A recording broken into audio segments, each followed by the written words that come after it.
Tam tapta jivanam kavibiditam kalmashapaham shravanamangalam shrimadatatam bhuviganantiye bhurida janaha.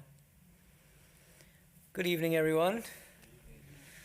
Welcome back to our Gospel of Sri Ramakrishna class. We had a class yesterday, and we're continuing the entry from October 27th, 1882. Sri Ramakrishna is on a boat, a large steamboat, with Keshav Chandra Sen and mostly other followers of the Brahma Samaj. But there's also Vijay Krishna Goswami, who's the head of a different sect of the Brahma Samaj. So there's a little bit of tension there. Okay, so that's one drama going on. And I wanted to correct something I said yesterday first, right at the outset.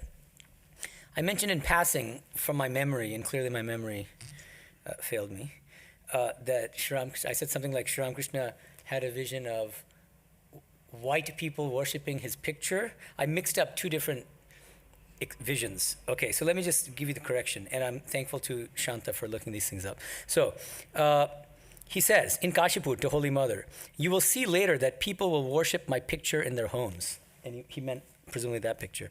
"This is surely going to happen. I mean it." And usually he wouldn't even refer to himself in the first person. He wouldn't say I. He would say this body or this case. In this case, he used I, so he's clearly speaking as God or as an avatara. So it's a very important statement that he made. Okay, but no white people in this statement. Okay, and then he says to Holy Mother on a different occasion, he says, he had a vision, like a mystical experience. He says, "I was in the land of the white people. Their skin is white and their hearts are white, and they are simple and sincere. It is a very beautiful country. I think I shall go there." So it's interesting. And then there's a kind of slight variant on it, where he tells Holy Mother that he would dwell in the hearts of his devotees for 100 years in his subtle body, and that he would have many devotees among the white people. Okay, so anyway, it's quite interesting. Okay, so that's one thing. Now, yesterday we began to discuss an extremely important section of this entry regarding his teaching. He says in Bengali, "Gyanira jake Brahma bole, Jogira take Atma bole, ar bhaktira take Bhagavan bole." He who is called, again, he is not right. So that divine reality, which is called Brahman by the Jnanis, is known as Atman by the Yogis and as Bhagavan by the Bhaktas. Okay? I want us to dwell on this longer, and we'll start from here. Okay, now I've got stuff on the board to make things easier for you guys.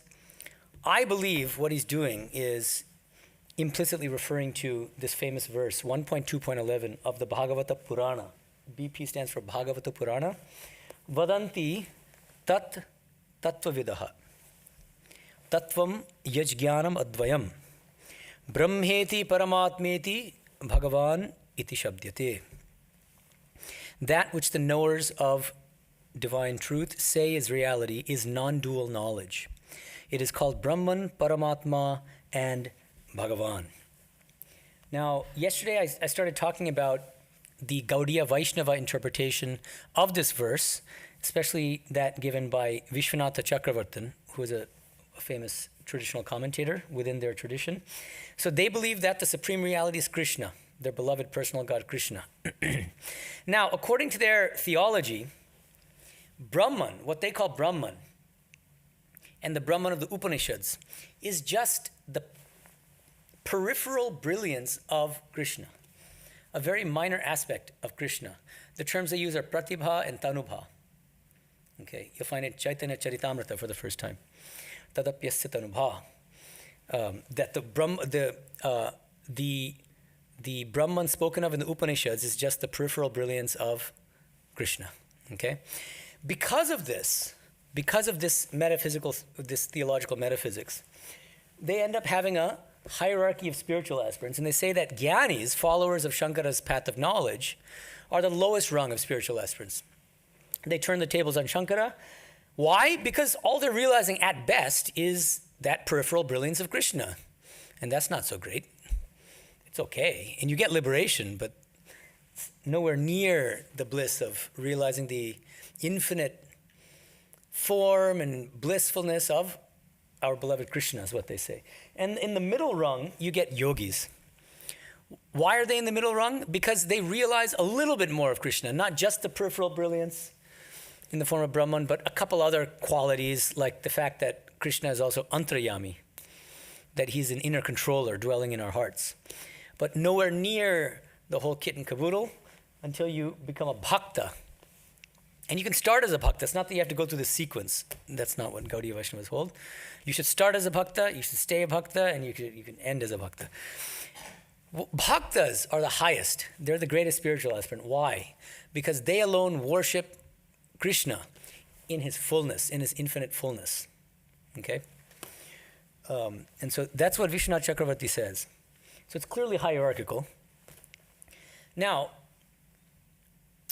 before I go on to explain how Sri Ramakrishna, I see him as making an advance beyond that, I want to first point out that this is actually an important advance, this position, from the even earlier Vedantic commentators. Why? In what sense? Look at Shankara first. Shankara's Advaita Vedanta. According to Shankara, the ultimate reality is only impersonal, non-dual, attributeless, pure consciousness. And then you might ask, well, what about the personal God? He says, yeah, it's all well and good from the transactional standpoint, from the vyavaharika standpoints. And what does that really amount to? So long as you're ignorant of the highest truth. So long as we remain ignorant of our true nature as non-dual pure consciousness, those pews are real, these people are real, the microphone's real, and the personal God is also real.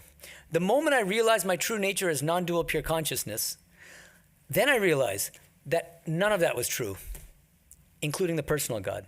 It's a lower reality, a lower truth. It's only true from the standpoint of ignorance, so long as we have not realized our true nature as non-dual pure consciousness. Okay? Now, because of that, Shankara also has a hierarchy of his own. And it's even more radical in a way than this hierarchy, because he denies the ultimate reality of the personal God. Do you see? Now, the flip opposite of Shankara's position are those of Ramanuja, who is the founder of the Vishishtadvaita philosophy, the qualified non-dualist school of Vedanta, and Madhva's philosophy, which is dualistic Vedanta, Dvaita Vedanta. They don't like that term, so we can call it Madhva Vedanta, which means the school of Madhva, so that you're not judging them.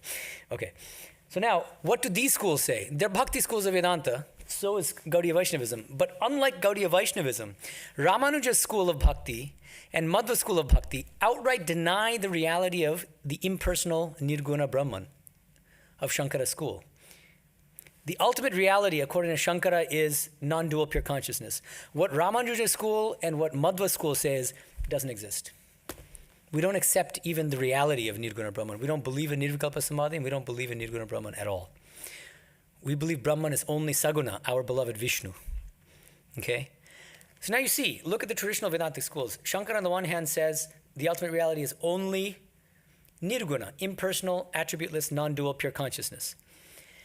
On the other side, we have bhakti schools of Vedanta, like qualified non-dualism and Dvaita, saying, you're exactly wrong, Shankara. The ultimate reality is only Saguna, only the personal God in the form of Vishnu, Narayana. So look at how much of an advance the Gaudiya Vaishnava school is, actually, or constitutes. Why?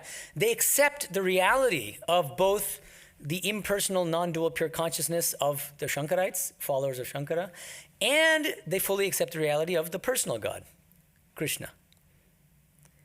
So that's a major advance, right? At the same time, they still have this kind of hierarchy. And they say that the bhaktas who realize Krishna and who worship Krishna are much greater than the Jnanis and the Yogis. Now we come to Sri Ramakrishna. Okay, so we can see Gaudiya Vaishnavism as an advance, philosophically speaking and theologically speaking, from Shankara, Ramanuja, Madhva. I would suggest that Sri Ramakrishna should be seen as an advance over all of them, including Gaudiya Vaishnavism, in this sense, because his interpretation of this verse and his explanation of this verse is resolutely, emphatically non-hierarchical.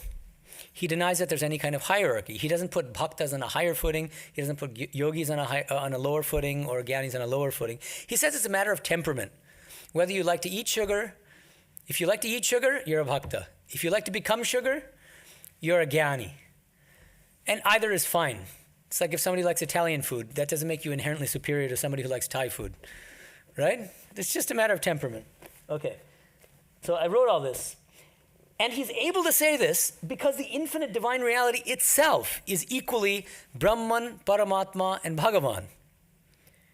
And instead of going into this language of peripheral brilliance, like Brahman is only a minor aspect of the personal God, nothing like that. Equal footing. The one infinite divine reality is the personal God, which is worshipped by Bhaktas, is the supreme self, which is meditated on by yogis, and is the non-dual Brahman, or pure consciousness, which is meditated on and realized by Jnanis, followers of Shankara. And they're all equally true. Okay, are you following? So now, I want to go back to a question asked by Adya yesterday, an excellent question. She said, in this context, she said, how do you explain Sri Ramakrishna's teaching, tie the knowledge of Advaita in your loincloth and then do whatever you want? Advaita gyan achale bedhe ja kichu karo. So here, we have a very useful resource. We have Turiyanandaji's Bengali letters, and I'm going to read you. I mentioned it yesterday, but I've traced the letter now, and I want to share it with you. So he's responding to Sharvanandaji's question, which is, what exactly is Sri Ramakrishna's philosophy?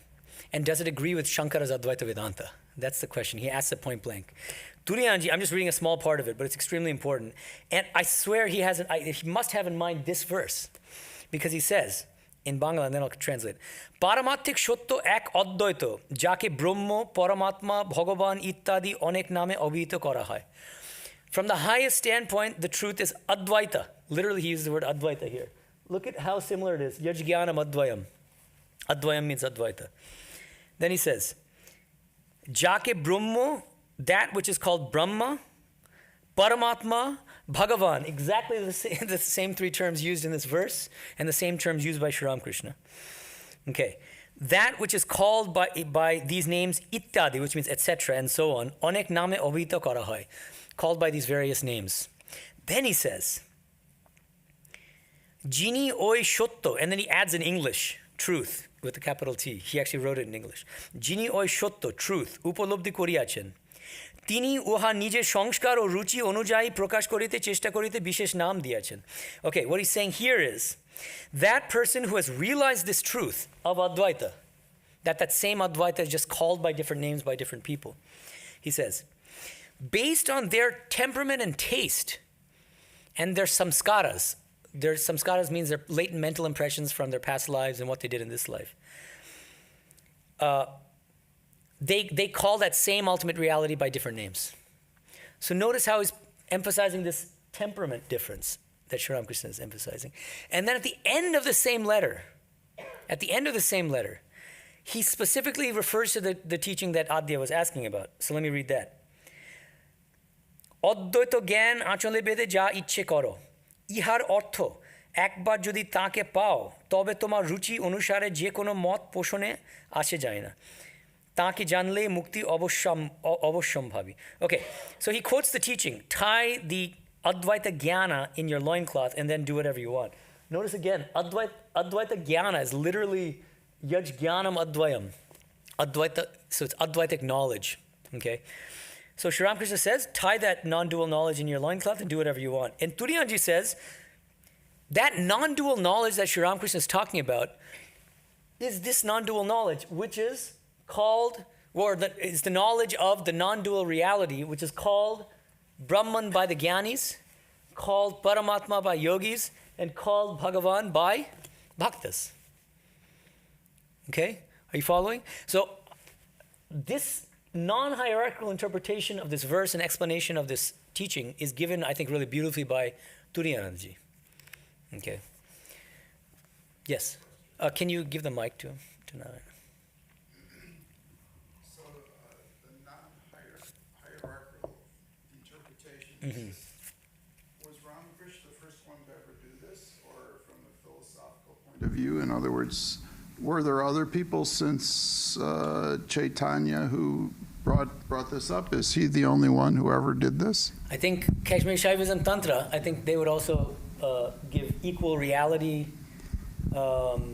and value to Paramatma, Bhagavan and Brahma, I would say, right? Because you recognize this. Why don't you can give it to we have our Kashmir Shaivism expert here. Because insofar as there are the Shaivagamas, the Rudragamas, and Bhairavagamas, they teach Bheda, and Abheda. And insofar as they're all revelations of Shiva, to say one is higher or lower than the other, one is true and the others are false, would be blasphemy, since Shiva revealed all three. Right. So they must all equally be true according to different capacities. Yeah, thank you. Yeah. So my only reservation about saying that Kashmir Shaivism and Tantra is fully non-hierarchical are texts like, if you look at Pratyabhijna Hridayam and others, which sometimes seem to have a hierarchical structure when they're talking about other spiritual philosophies. Can you give it back to?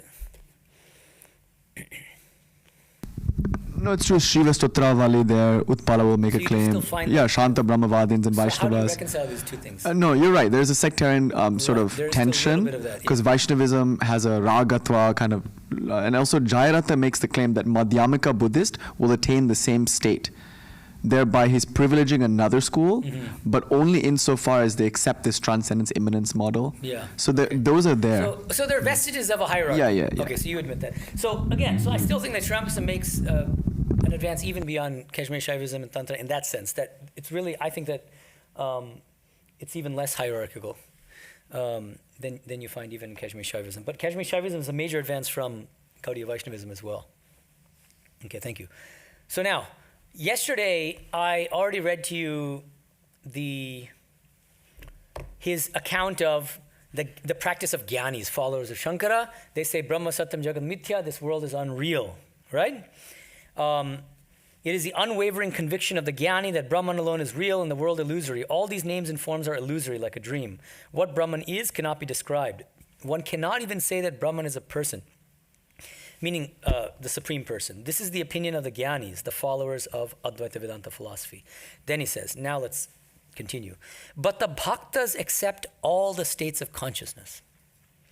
This is page 133 of Nikhilanji's translation. They take the waking state to be real also. They don't think the world to be illusory, like a dream. They say that the universe is a manifestation of God's power and glory. God has created all these: sky, stars, moon, sun, mountains, ocean, human beings, animals. They constitute God's glory. God is within us, in our hearts. Again, God is outside. The most advanced devotees say that God herself has become all this, the 24 cosmic principles, the universe, and all living beings. The devotee of God wants to eat sugar, not to become sugar. All laugh. So again, eat sugar rather than become sugar. Again, you're noticing the difference in temperament rather than in terms of hierarchy. Okay, but I want to raise an interesting question here. In contrast to the Jnanis, the Bhaktas take the world to be real, as Sri Ramakrishna says here. They see the entire world as God's glory. One thing I've heard a lot from spiritual aspirants is, well, if you take the world to be real, then what's the justification for vairagya, for detachment toward the world? Why can't we just enjoy the world if it's God? So, what's your answer? I've stumped all of you. Let's all enjoy the world, says the Tantric. What do we got? Anyone? Think about this. Yes.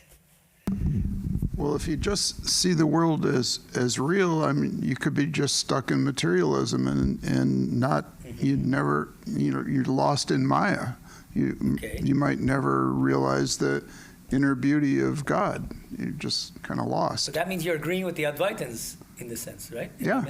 And you're saying, so it's good, you shouldn't think of the world as real because then there's a danger that you're going to just... No, I just only think of the world as real. I think it's important to see the world as, like he's saying, an expression of God's power and glory. Oh, right. So if you see it as an expression of God's power and glory, how will that prevent you from engaging in, or from having worldly attachments and pleasure, and engaging in worldly enjoyments? It seems part and parcel of seeing God's glory and power. What is part and parcel? It's tricky, huh? It's a tricky question. Keep thinking about it. Oh, but go ahead. Yeah. I don't know what to say. All right. Does anyone else want to take a stab at it? Yeah, Nish. We can come back to you if you want. Abhinavagupta in Anuttarashtaka says, it's better than wine in the embrace of women. insofar as he's saying that those things are real and enjoying them is one way in which Shiva explores the infinitude of his own being. But there's only like Parananda there, limited joy, what Thakur would call Vishayananda. Still Ananda though. So then eventually one graduates to something deeper. And Abhinava will use Brahmananda. So like Bhajanananda, Brahmananda. Like there are these categories of Ananda.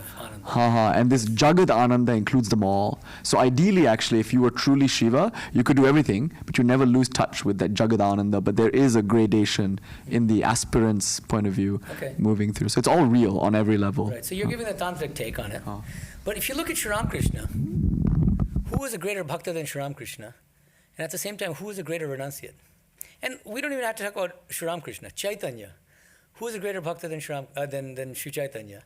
And at the same time, somebody put some sugar on his tongue and it didn't melt because he was so viscerally averse to worldly enjoyments that he couldn't even absorb the sugar into his tongue.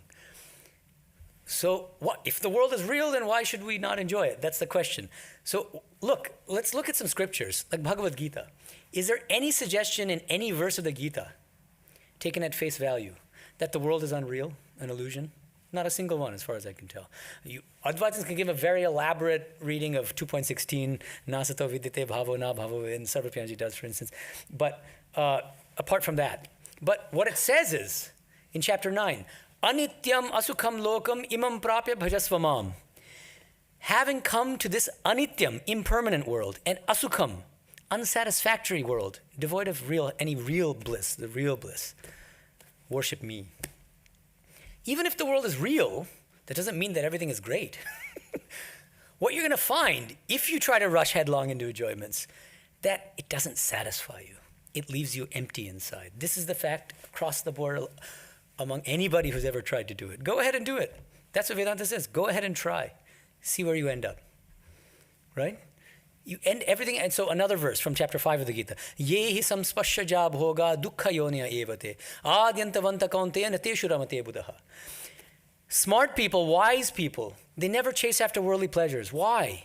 Because they have a beginning and they have an end. They're impermanent. Anything that's impermanent is not going to give you that lasting bliss that you're looking for. And there are all sorts of other repercussions to engaging in worldly enjoyments, which you discover after engaging in them. Okay? So just because the world is real doesn't mean that it justifies bhoga.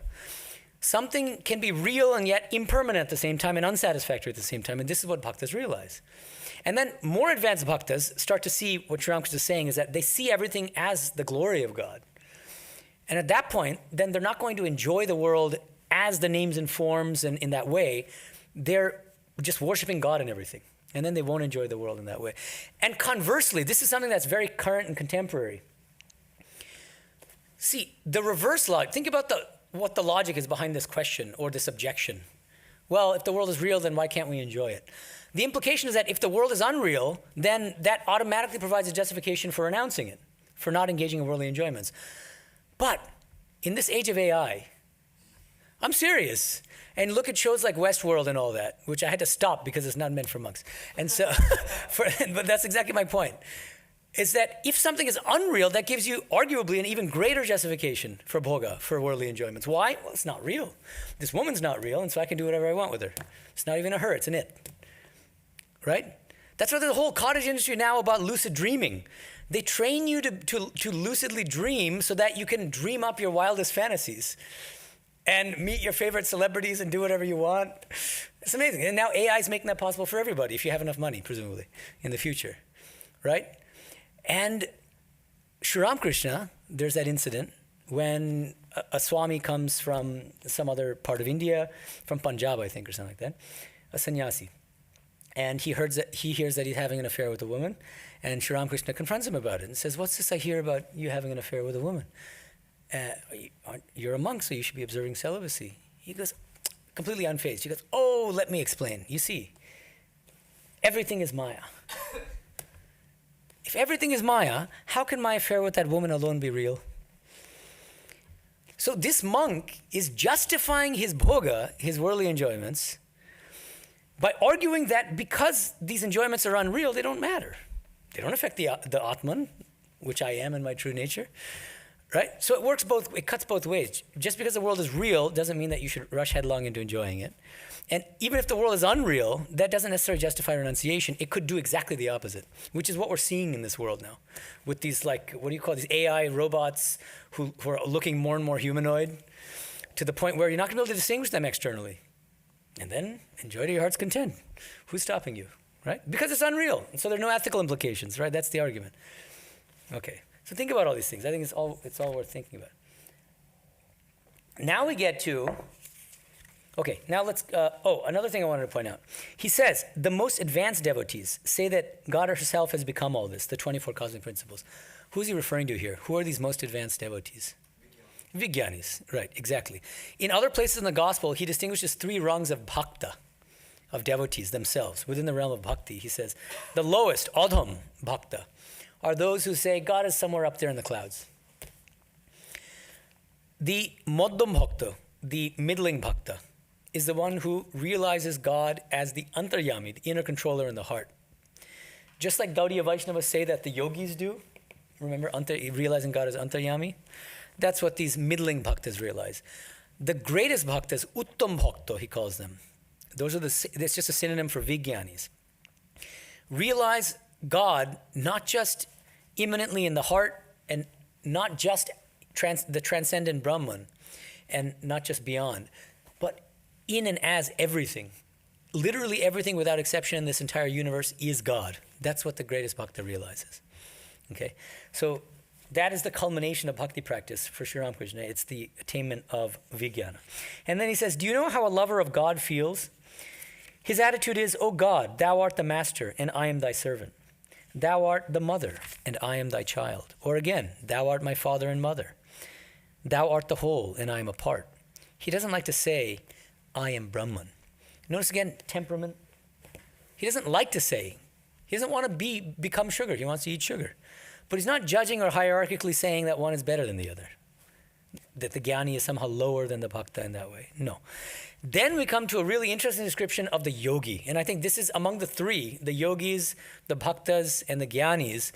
I find it maybe the least obvious exactly what he's thinking of here. So let's read the description carefully and then let's talk about it. He says, the yogi seeks to realize the Paramatman, the supreme Atman or soul. His ideal is the union of the embodied soul, the term here is Jivatma, and the supreme soul, the Paramatma. The union of the Jivatma and the Paramatma. He withdraws his mind from sense objects and tries to concentrate it on the Paramatman. Therefore, during the first stage of his spiritual discipline, he retires into solitude and with undivided attention practices meditation in a fixed posture. But the reality is one and the same. The difference is only in name. That reality, which is Brahman, is verily Atman, and again, that same reality is Bhagavan. God is Brahman to the followers of the path of knowledge, Paramatman to the yogis, and Bhagavan to the lovers of God, to the Bhaktas. So now let's dwell for a moment on his description of this yogi. This yogi is spiritual practice. What exactly is he referring to? Do you think that he's referring to somebody who's following basically the instructions in Patanjali's Yoga Sutras, for instance? What do you think? Think about it. Or something else. And if something else, what exactly? What is this yogic practice of trying to realize the union of the Jivatma and the Paramatma? What do you think? Any thoughts on this? This is a little tricky because we've got a separate ongoing Yoga Sutra class here. Do you think that, right, yeah, so maybe it's Raja Yoga. Yeah, right, that's a good suggestion. So first of all, let's talk about why it may not be strictly Patanjali's Yoga Sutra. Well, why? Because for Patanjali, the goal is not union of the Jivatma with the Paramatma. There are a lot of things wrong with that formulation from a Patanjalian standpoint. Number one, the goal is actually to realize that you are a Purusha. Yeah, isolation of the Purusha from the body-mind complex from all of nature, but each of us has a different Purusha. So the idea of a supreme Atman, suggesting that there's one supreme Atman, doesn't really work in Patanjali's system. Each one of us has an Atman or Purusha that we're trying to realize. We're mistakenly identifying with the body-mind complex. through yogic practice, what do we realize? That Nish realizes that he is actually his Purusha, but then Anna realizes she is her Purusha. Right? They're not the same, actually. There isn't one single non-dual Supreme Self. And they also don't strive for the union of a Jivatma with the Paramatma, partly because there's no concept of a Jivatma in Sankhya or Yoga philosophy, actually, which is quite interesting. There's no concept of an individual soul, because they have this metaphysical dualism between Purusha and Prakriti. And Jivatma somehow straddles the border between the two, and so Vedanta accepts the Jivatma, but Patanjali and Sankhya don't seem to accept the category of a Jivatma. Some modern Sankhya yogis do, like Hariharananda Aranya. That's a little caveat, and I talk about that in the book that's forthcoming, Karma and Rebirth in Hinduism. But in general, they don't. And if you look at traditional texts, you don't find them talking about a Jivatma at all, an individual soul. Okay, so now we come to Nish's suggestions. So I think it's more plausible to think that Sri Ramakrishna is talking about something like a Raja Yoga practice, which is, well, what is Raja Yoga? How would you define Raja Yoga exactly? Can you, well, hold on, wait for the mic. Possibly it's a movement that emerged within Shaivism like in the 2nd century, thereabout AD, like it became prominent. But it has its roots maybe in like Pashupata Shaivism, like that. Yeah, I think that's one of the roots. I think that it probably has multiple roots, and that it was also influenced by Yoga Sutra philosophy. And that's a combination of different influences. And if you look at Swami Vivekananda's Raja Yoga, the text, it's a composite text, it's a hybrid text. It gives a translation of Patanjali's Yoga Sutras in the back, and it's very Patanjalian, and yet it also brings in Kundalini Yoga from Tantra. And so it's a kind of mixture of things. And Raja Yoga is happy to talk about a Jivatma, an individual soul, talk about the goal as being one of the Jivatma uniting with the Paramatma and these kinds of things. So Raja Yoga is a kind of Vedantic yoga philosophy. It's a kind of Patanjali plus Vedanta or something, and Tantra. Yeah. The main practice in Raja Yoga is meditation, right? It's basically intense meditation. Well, one of the highest practices. See, because there's the eightfold, 8-limbed path, and there's Yama, Niyama, there are all sorts of other things. The meditation is the 7th of the eight limbs. And then Samadhi is the Samadhi 8th. is the 8th, yeah, exactly. Yeah, meditation falling into Samadhi. Culminating in Samadhi, exactly, yeah. And the other thing I was thinking about is chapter 6 of Bhagavad Gita. Chapter 6 is called Dhyana Yoga, the yoga of meditation. And there you do get sometimes language of the union of the Jivatma with the Paramatma. And it's not exactly Raja Yoga. You wouldn't call it Raja Yoga. There's no tantric influence there as far as we can tell. But it's another form, maybe because Sri Ramakrishna knew the Gita, he may also have been thinking about dhyana, meditation practice, yogic practice, as taught in chapter 6 of the Bhagavad Gita. Okay? So I'm just throwing that out there. All of this is, I think, important to think about, what exactly he has in mind. Now, let's continue.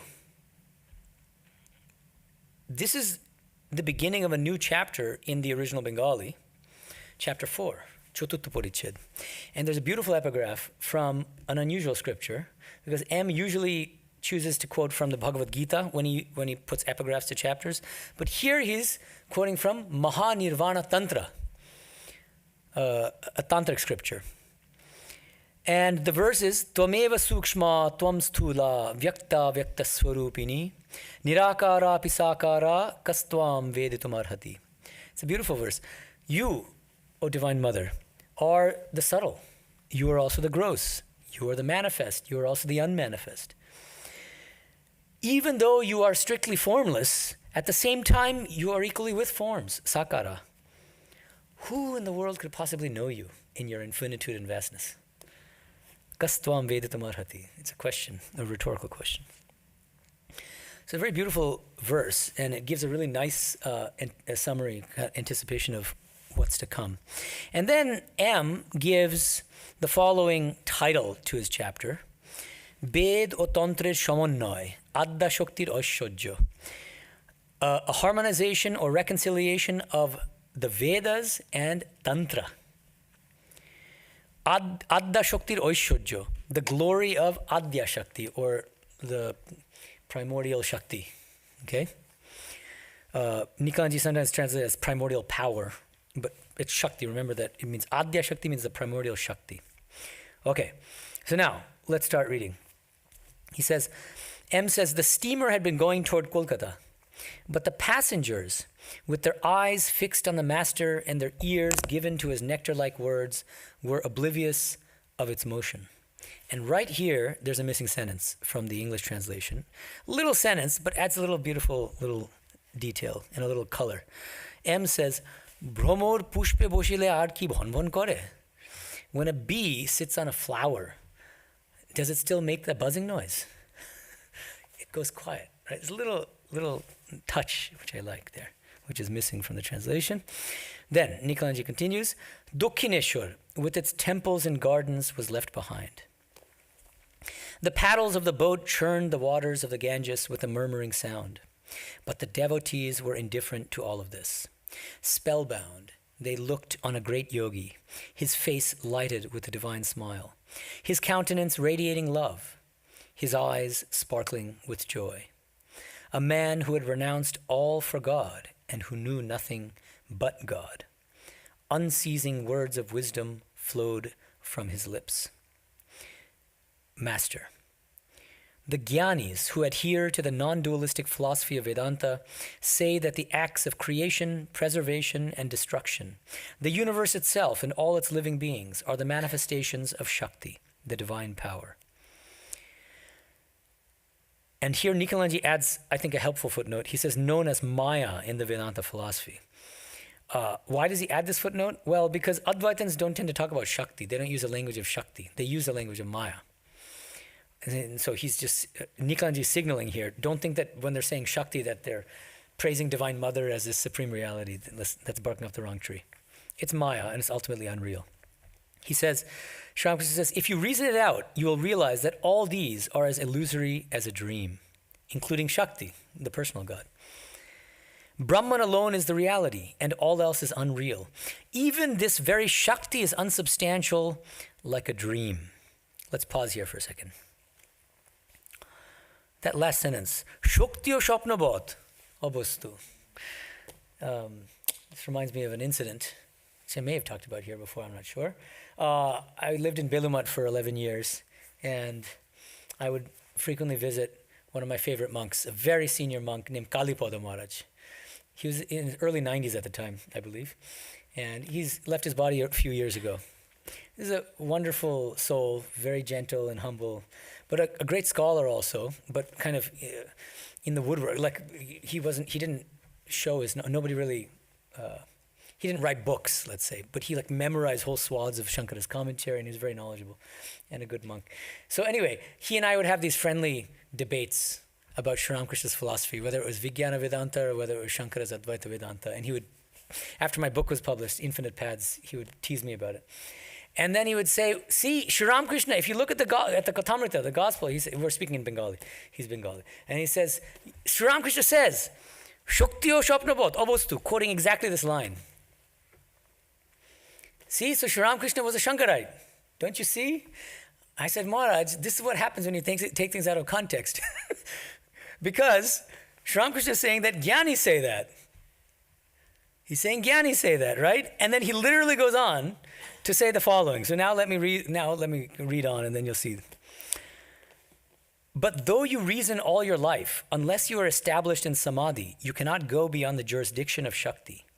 Even when you say, I am meditating or I am contemplating, still you are moving in the realm of Shakti within its power. Thus, Brahman and Shakti are identical. If you accept the one, you must accept the other. It is like fire and its power to burn. If you see the fire, you must recognize its power to burn also. You cannot think of fire without its power to burn, nor can you think of the power to burn without fire. You cannot conceive of the sun's rays without the sun, nor can you conceive of the sun without its rays. What is milk like? Oh, you say it is something white. You cannot think of the milk without the whiteness, and again, you cannot think of the whiteness without the milk. Thus, one cannot think of Brahman without Shakti, or of Shakti without Brahman. One cannot think of the absolute without the relative, or of the relative without the absolute. Now let's pause here. There are a few things to discuss. Very profound teachings here. But notice, how do we respond to Kalipada Maharaj? Or do you agree with Kalipada Maharaj? Or do you agree with me? Tell me, just based on this, what I just read to you. One cannot think of Brahman without Shakti. There you go. Yeah, exactly. And Brahman and Shakti are identical? Not exactly. Abhed. That's the term that Sri Ramakrishna uses. Brahma Shakti Abhed. Abheda. And I think there are two better translations than identical. One is non-different, the other is inseparable. Okay. I'm leaning toward non-different these days. Yeah, because inseparable might suggest that they're actually two different entities or something that are sort of like stuck together like Siamese twins. But no, non-different means there's the same reality but just seen from different standpoints, or maybe the same reality in different capacities or states, like Sri Ramakrishna sometimes suggests. When that reality is nishkriya, inactive, then I call it Brahman. When it is creating, preserving, and destroying this world, then I call it Shakti or Kali, he says, right? So it's a kind of difference in state or condition. So in any case, identical I think is really misleading here. I think it's one of the cases where he kind of pushes the text in a classical Advaitic direction, where it becomes philosophically misleading. Because Shankara says Brahman and Shakti are identical, right? What is Shankara's view? In what sense, for Shankara, how is Brahman and Shakti identical? Does anyone know? Because there's only Brahman. Can you? Okay, yeah, give him the mic and then say it again. Because there's only Brahman. So where does that leave Shakti? It is Brahman. There's nothing but Brahman. Yeah, So- but with different upadhis. So that's the key term that Shankara uses. Upadhi means limiting adjuncts. So the same non-dual pure consciousness with the upadhi, the limiting adjunct of the attributes of the personal God, creator of this world, omniscience, omnipotence, perfectly loving, all these things. That's the personal God. But that upadhi is a product of ignorance. It's because I don't know the highest truth of Brahman that I'm superimposing this upadhi of the personal godness onto Brahman. When I realize the highest truth, personal God vanishes, right? So in that sense, if you take seriously what Nikhilanji is saying, Brahman and Shakti are identical, one could push it in a more classical Advaitic direction, and I think that would be really going in the wrong direction in the context of Sri Ramakrishna, who definitely is not saying that Shakti is a lower reality. How do we know that? Well, think about it. What is Shankara's favorite analogy for explaining the relationship between the ultimate reality Brahman and everything else? Rajju Sarpa. Rajju means rope and Sarpa means snake. Right? The snake never existed. Never existed. I see the snake because I'm superimposing it onto the rope. It's a kind of hallucination. It's a subjective projection onto the reality, which is the rope. It was the rope. The rope never turned into a snake. Right? So, by contrast, not even in one place in this over 1,000 page book does Sri Ramakrishna use the rope snake analogy. Instead, look at the analogies he uses. This is really important. Let's analyze the analogies he uses. What does he say? If you accept the one, you must accept the other, Brahman and Shakti. It is like fire and its power to burn. If you see the fire, you must recognize its power to burn also. You cannot think of fire without its power to burn. Nor can you think of the power to burn without fire. What's significant about this from a philosophical standpoint? Let's look again first at the rope-snake analogy. There's an asymmetrical ontological dependence between the rope and the snake. That's a fancy term, but it's very simple. The snake depends entirely for its existence on the rope, because without that substratum, I couldn't project subjectively a snake onto that rope, right? And it has no existence apart from the rope. Does the rope depend for its existence on the snake? Absolutely not, right? Pretty clear. By contrast, look at the analogy here. Fire and its power to burn. You cannot think of fire without thinking of its power to burn. You also likewise cannot think of fire's power to burn without thinking of fire, which means there's a mutual ontological dependence here. You cannot have one without the other, and it goes both ways. It's bidirectional. It's not unidirectional. It's not asymmetrical. It's symmetrical. It's a symmetrical dependence. Following? So this is extremely important to keep in mind. This is directly contradicting Shankara's claim of asymmetrical ontological dependence of Shakti on Brahman, of this entire world of names and forms on Brahman.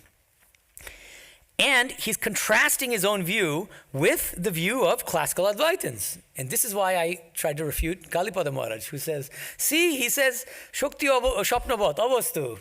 Yes, he does. He says that Jnanis say that. And Sri Ramakrishna himself says, but I believe that Brahman and Shakti are identical on the basis of his own spiritual experiences. And so that's why in chapter 1 of my book, Infinite Paths, Infinite Reality, I lay out 5 interpretive principles for discerning Sri Ramakrishna's philosophy on the basis of the gospel. And one of them is the context principle. Context is crucial. Because if you just cherry pick a statement out of the gospel, you can use it to support, he was a Vaishnava because he says X about Vaishnavism, how great it is. He was a Tantric because he says this about Tantra. He was an Advaitin because he says Shakti is unreal, it's like a dream. That's the wrong way of reading the text.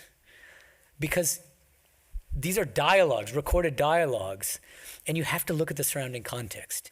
And he frequently says, so-and-so says this, I, however, say this. In many other places he says, Jnanis dismiss the 3 states of waking, dream, and deep sleep. I, however, accept all states. So what's his view? Obviously it's the one where he says, I, however, right? I mean, duh. So you have to look at the whole context here, okay? All right. So that's very important. Finally, a translation issue again. So one translation issue I just flagged is Nichilanji renders Brahma Shakti Abhed as Brahman and Shakti are identical. I suggest that it's better to say Brahman and Shakti are non-different, let's say. Secondly, toward the end of the passage I read, I'll read it again. Thus, one cannot think of Brahman without Shakti or of Shakti without Brahman. One cannot think of the absolute without the relative, capital A, capital R, or of the relative without the absolute. What Bengali / Sanskrit words do you think he's translating with the words absolute and relative here? Any guesses? No, good guess. Not Paramatha and Vyavahara. That's very Shankarite. Nitya is one of them. So now what's the other term? Nitya is Nitya and Leela, exactly. See, it took a long time to guess because these terms are not very lucid as a translation for these, or perspicuous. Yeah, so let me read you, here it is. He says, Nitto ke chere Leela, Leela ke chere Nitto bhava jaina. Okay. Again, I think Nichilanji is skewing the text or Sri Ramakrishna's teachings in a more classical Advaitic direction here, okay? Because this language of relative and absolute is very classical Advaitic. The Sanskrit terms are the ones that Nish used. The Sanskrit term, this is from a classical Advaitic standpoint, for the absolute is the Paramatika reality, the supreme truth, the ultimate truth, which is non-dual pure consciousness. The term for relative in Sanskrit is vyavaharika, empirical, relative. What has relative truth? The personal God, all the names and forms, us sitting here today, everything. They have a microphone, so on, right? But from the ultimate standpoint, everything else is unreal. That's what's implied. So when you're using the terms absolute and relative, it kind of brings in this whole ontological package of Advaita Vedanta, classical Advaita Vedanta, and this 2-tier ontology of the ultimate truth and the relative truth. And I don't think that's what Sri Ramakrishna is saying. Why? Because the 2 terms are Nitya and Leela.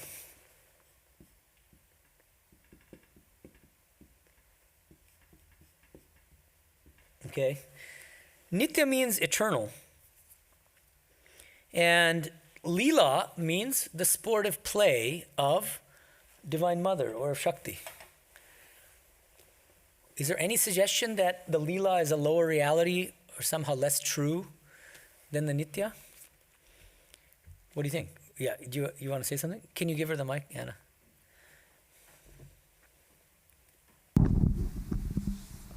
I wasn't going to say much. I think it looked like something was on the tip of your tongue, so go ahead.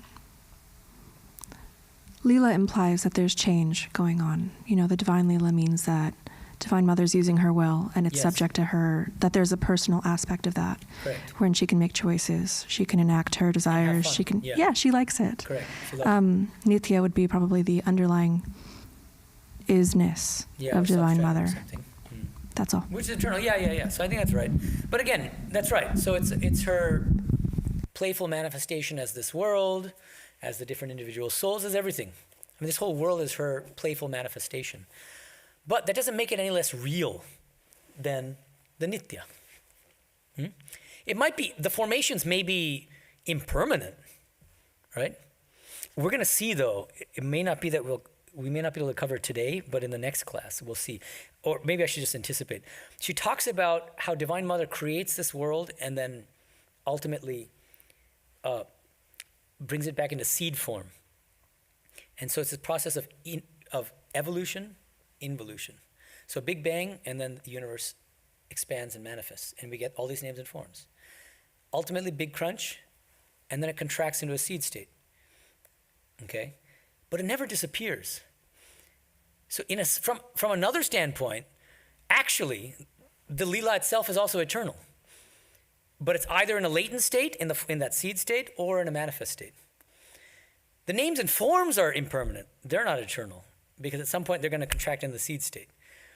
But the world itself, in a certain sense, is eternal. Okay?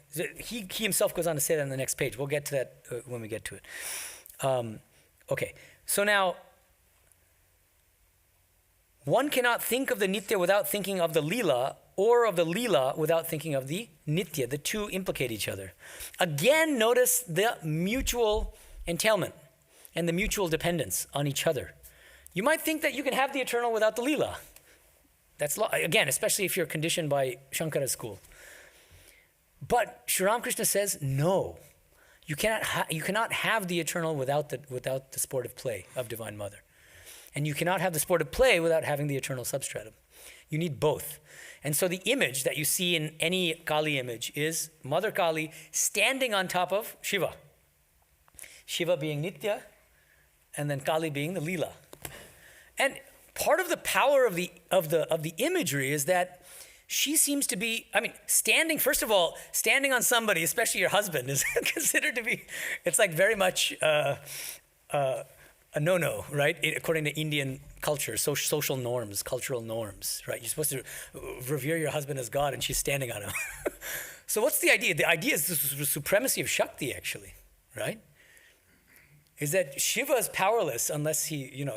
That's why once when, who was it that really was very offensive to Sri Ramakrishna? And then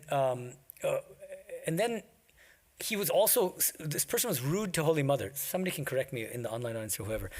And then Sri Ramakrishna says, be careful about Holy Mother. You can insult me and you can get away with it, but if you insult Holy Mother, you don't know who she is. It'll have very bad, dire consequences. So don't mess with Mother. That's the lesson. Okay, yes. So any questions about any of this? No? No? Everything is crystal clear? Okay. So we're going to continue. Okay. The primordial power is ever at play. Here, remember, primordial power is Adda Shakti. She is creating, preserving, and destroying in play, as it were. This power is called Kali. Kali is verily Brahman, and Brahman is verily Kali. So again, the same thing as Brahman and Shakti are non-different. When we think of it as inactive, that is to say, not engaged in the acts of creation, preservation, and destruction, then we call it Brahman. But when it engages in these activities, then we call it Kali or Shakti. The reality is one and the same. The difference is in name and form. Let me pause here briefly. The only thing I want to point out here, it's an interesting translation issue in the very last sentence. The Bengali is Aki Bhakti Nam Rup Bhed. Vyakti is a Sanskrit term, which literally means person. He renders it as the reality is one and the same. The difference is in name and form. Reality with a capital R. I think that a more literal translation would be that it's the same person, actually. But there's only a difference in name and form. And I think he might actually be referring back to his analogy of the Brahmin cook. He says, where's the Brahmin cook? It's earlier. Here it is. Aki Brahman. Jokhon puja kore tar naam pujari. When he's doing puja, that Brahman is called the pujari. Jokhon rade tokhon radhuni Brahman. And when he's cooking, he's called the Brahmin cook, the cook Brahman. And so I'm wondering whether he has in mind, and then because then at the very end he says, Tini je bhakti tao bolwa jona. He's talking about in the context of classical Advaita. He says they don't accept that God is vyakti, personal. He uses the same term. Okay, and here Sri Ramakrishna does accept the personal God, and he thinks the personal God is fully real. That's Shakti. Okay? And so he says here, more literally, that it's the same Supreme Person, but by different names. And that Divine Mother herself, in her Nirguna aspect, is non-dual pure consciousness, which is meditated on by followers of the path of knowledge. Okay? Then he says, it is like water called in different languages by different names, such as jal, pani, and so forth. Jal is the Bengali word for water, pani is the Hindi word. There are 3 or 4 ghats on a lake. Does anyone know what a ghat is? Non-Indians? I'm not asking Indians here, but okay. The ghat, G-H-A-T, anyone know? It's very hard to explain. Yeah, you know, right, exactly. He lived in India for a long time, right, exactly. Right, so imagine there's a lake with there's like steps going into the water on multiple sides, on 4, let's say 4 sides. Each one of those is called a ghat. And in the early morning, people will go, they'll bathe there, they'll launder their clothes there, launder their clothes, and so on and so forth. And sometimes it's drinking water at the same time. Sometimes they go to the bathroom, and anyway, we'll not go there. Yes, so ghats, the different ghats. There are 3 or 4 ghats on a lake. The Hindus who drink water at one place call it jal. The Muslims at another place call it pani, meaning Muslims. And the English at a third place call it water. All 3 denote one and the same thing, the difference being in the name only. In the same way, some address the reality as Allah, some as God, some as Brahman, some as Kali, and others by such names as Rama, Jesus, Durga, Hari. Okay, let's pause here. I've talked about this before, but I think it's worth reiterating. Sri Ramakrishna is clearly teaching here the harmony of all the world religions, right? But there are different ways of harmonizing the world religions. And one way is an inclusivistic way. That's a technical term used in philosophy of religion and theology. Inclusivism says there's one truth which is the highest, okay? And there's one path which is the highest, or one religion which is the highest or best. Other religions aren't wrong, but they're kind of stepping stones toward my highest religion or my highest path or highest ultimate truth. Okay, so there's a kind of hierarchical structure in an inclusivism. So we see that here in the case of Gaudiya Vaisnavism, for instance, right? We see it in, now modern day, like Shankara didn't talk about the world religions really. He was thinking of Hinduism. But modern day followers of Shankara, I'm thinking of people like T.M.P. Mahadevan, thinking of Sarvapalli Radhakrishnan, because they're confronted with a globalized world. This is early 20th century and mid 20th century. And they're followers of Shankara. And they are trying to adapt Shankara's philosophy, classical Advaita Vedanta, to a global stage and to accommodate the different world religions. And they want to show that Shankara's Advaita Vedanta is actually very liberal in the way that it can affirm the harmony of all the different world religions. And it does, but in an inclusivistic manner. That's what I would suggest. Okay? This is something that Swami Tapasanji mentions, actually. I can read it to you, actually. It's kind of fun. This is from his book, Bhakti Schools of Vedanta. He has this brilliant introduction where he's got a section called Patronizing Attitude of Advaita Vedanta. Okay. He says, where did Mount Everest go? He has that whole metaphor of Mount Everest. Oh, there we are. Actually, it's in a section called The Credit and Debit Sides of Advaita Vedanta. Okay. He says, it has to be explained why Shankara's Advaita Vedanta satisfied some while it fails to satisfy the advocates of these Bhakti Vedanta philosophers like Ramanuja, Madhva, Chaitanya, and so on. In this connection, it must be noted that Shankara's system can stand on its own feet as pure metaphysics without the help of any theology, unlike these later systems. So those who prefer a philosophy to a theology will have a natural leaning towards Shankara. But at the same time, the rarefied atmosphere of Shankara's metaphysics is too much for their human heart and lung to stand. For such persons, Shankara's system also provides theologies as a provisional standpoint, just a base camp for those attempting to climb the Mount Everest of Advaita. And the beauty is that not one particular theology, but any number of them can be fitted into the framework of Shankara's metaphysics provisionally. He's emphasizing provisionally.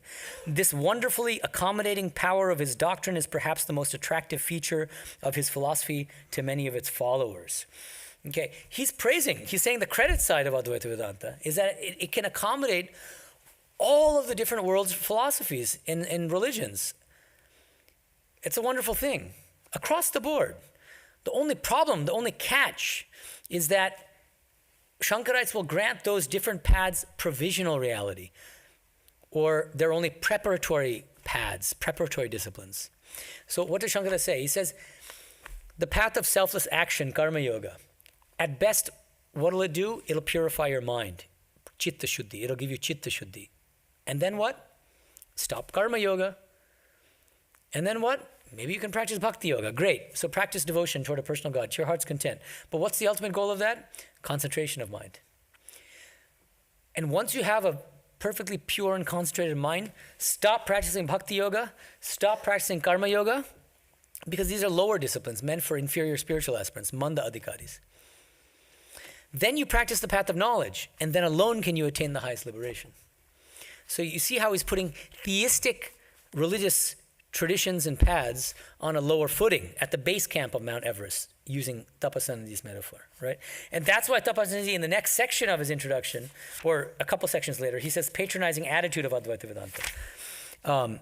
He says, a seeker strenuously struggling in the practice of spiritual sadhana, a bhakta, is told that in truth, he is engaged only in a mock battle in the light of the two-tier theory of reality, that he has to abandon his way of sadhana in favor of the paramatika type, the ultimate reality of non-dual pure consciousness.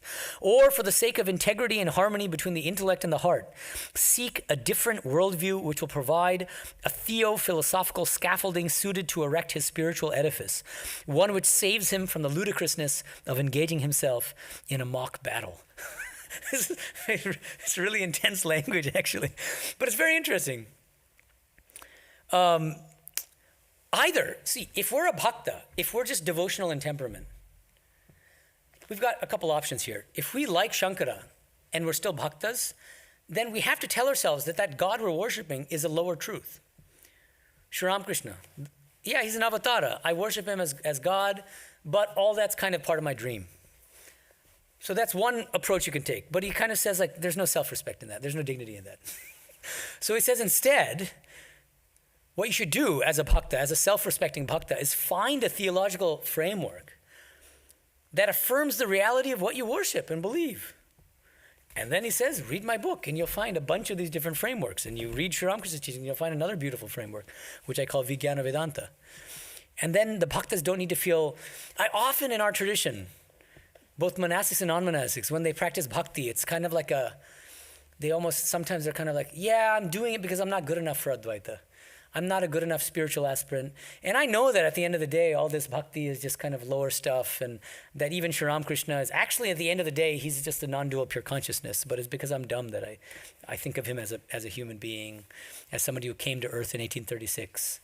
And it's sad. I find that quite sad, actually. There should be alignment of head and heart, it seems to me. And so you want an intellectual and spiritual framework that supports what your heart believes. Okay, any questions about anything I said? I've thrown out quite a few bombs here. Yes, can you pass the mic to him, please? Yeah, and say your name. Remind me of your name first. Hey, I'm Roy. Thank you.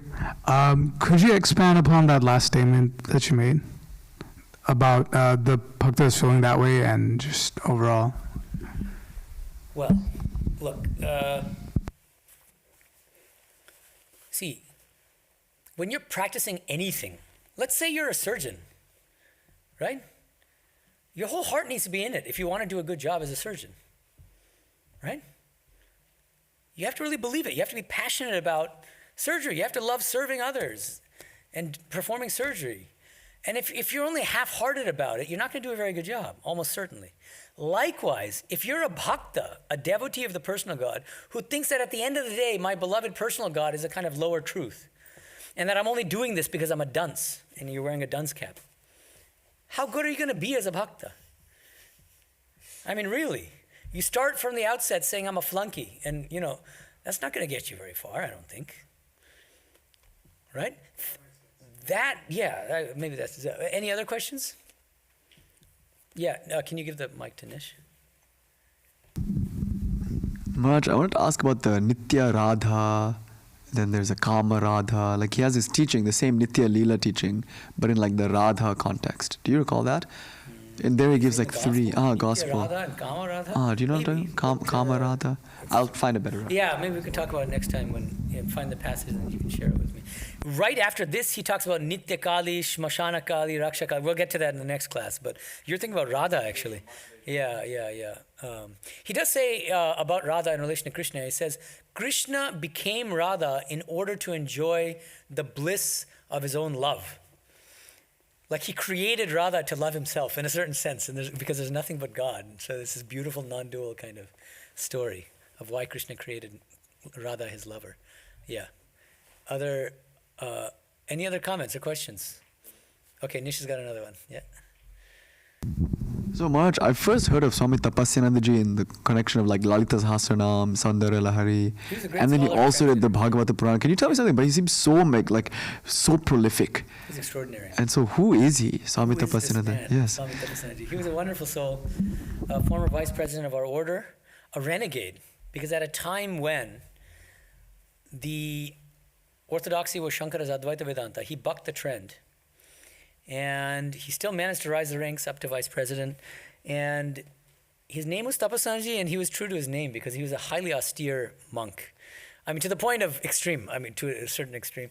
And so he was famous for, in India, you don't call them towels, they call them gamchas. They're very thin. I use them as well. Extremely thin, they dry very quickly in the sun. But they can tear more easily because they're not that thick.